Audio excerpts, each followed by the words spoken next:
Hello दोस्तों, सब कैसे हो। आई होप सब अच्छे होंगे।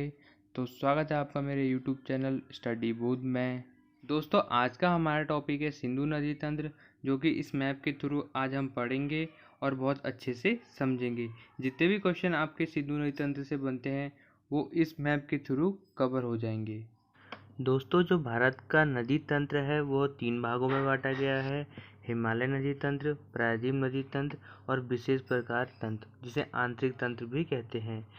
और जो हिमालय नदी तंत्र है इसमें सिंधु नदी तंत्र, गंगा नदी तंत्र और ब्रह्मपुत्र नदी तंत्र आता है।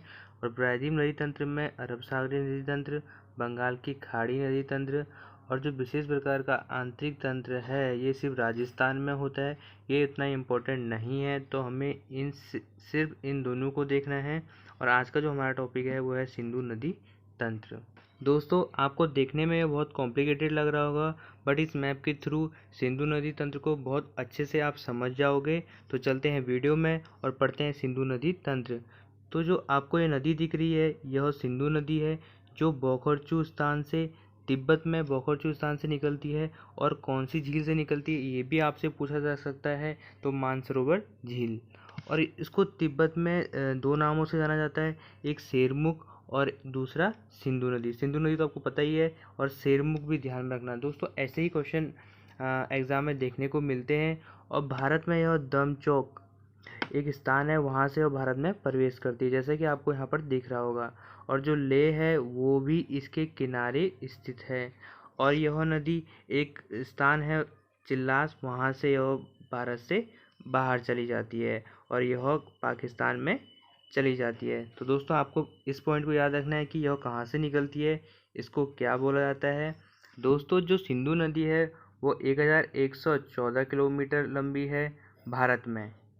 और सिंधु नदी भारत का सबसे गहरा घाट का निर्माण करती है, आपको ये भी ध्यान में रखना है। तो आपसे क्वेश्चन ऐसा पूछा जा सकता है कि भारत का सबसे गहरा घाट कौन सा है, तो सिंधु नदी घाट है, वो भी आपको ध्यान में रखना है।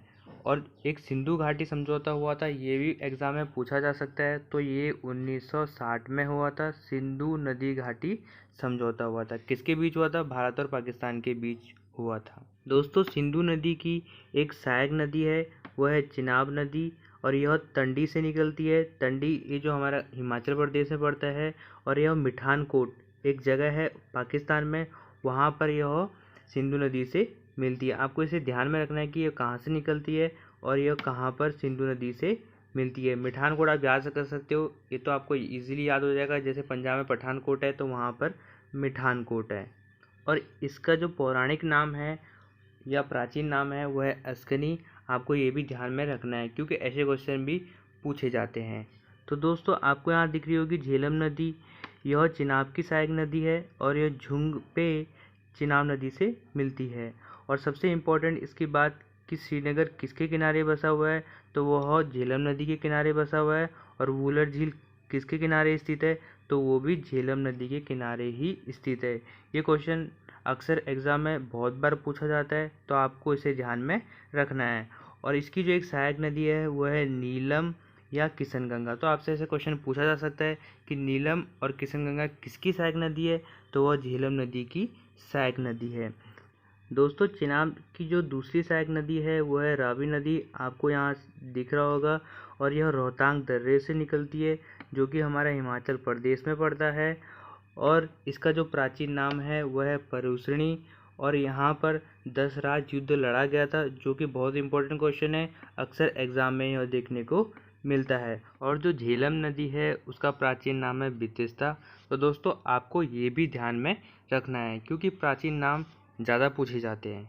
और जो इसकी तीसरी सहायक नदी है वह है सतलज नदी, जो आपको यहाँ दिख रही होगी। यह राकसताल तिब्बत से निकलती है, आपको यह ध्यान में रखना है कि यह कहाँ से निकलती है, अक्सर ऐसा क्वेश्चन पूछा जाता है। और यह भारत में शिवकिला दर्रा से प्रवेश करती है।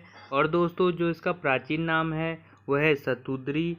और एक पॉइंट आपको और ध्यान में रखना है कि हिमालय की सभी श्रेणियों को कौन सी नदी काटती है, तो हिमालय के सभी श्रेणियों को सतलज नदी काटती है। ये क्वेश्चन अक्सर एग्जाम में ज़्यादा पूछा जाता है, तो आपको इसे ध्यान में रखना है। और इस पर कुछ परियोजना बनी है, वो भी आपको इसमें ध्यान में रखनी है।